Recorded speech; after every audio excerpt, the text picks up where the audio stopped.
Hi అండి అందరికీ. అందరికీ ముందుగా ఉగాది శుభాకాంక్షలు. After a long time video upload చేస్తున్నానండి.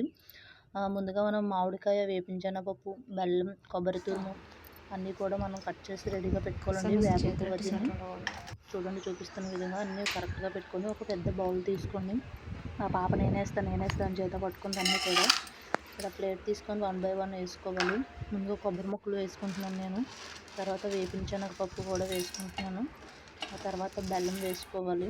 బెల్లం కొంచెం ఎక్కువ తీసుకున్నాను నేను, కొంచెం స్వీట్నెస్గా బాగుంటుంది కదా అని. నెక్స్ట్ వేప పువ్వు వేసుకోవాలి. కొంచెం వేప పువ్వు కొద్దిగా వేస్తున్నాను. చివరిగా ఒక బనానా వేసుకుంటున్నాను. కొంచెం స్మాష్ చేసుకున్నట్టుగా వేసుకుంటే బాగుంటుంది కదా. మొత్తం కలిపేసుకోవాలి. చూపిస్తున్న విధంగా చూడండి. చాలా రోజులైంది వీడియో అప్లోడ్ చేసి. మొత్తం కలిపిన తర్వాత సాల్ట్, అలాగే చింతపండు రసం, కొద్దిగా కారం అన్నీ కూడా వేసుకొని కలుపుకోవాలి. అంతేనండి, ఎంతో టేస్టీ అయిన ఉగాది పచ్చడి రెడీ. ఇలా కలిపి మనం పూజకు పెట్టేసుకోవడమే. చాలా అంటే చాలా బాగుంటుంది. వీడియో నచ్చితే ఒక లైక్ చేయండి. బాయ్.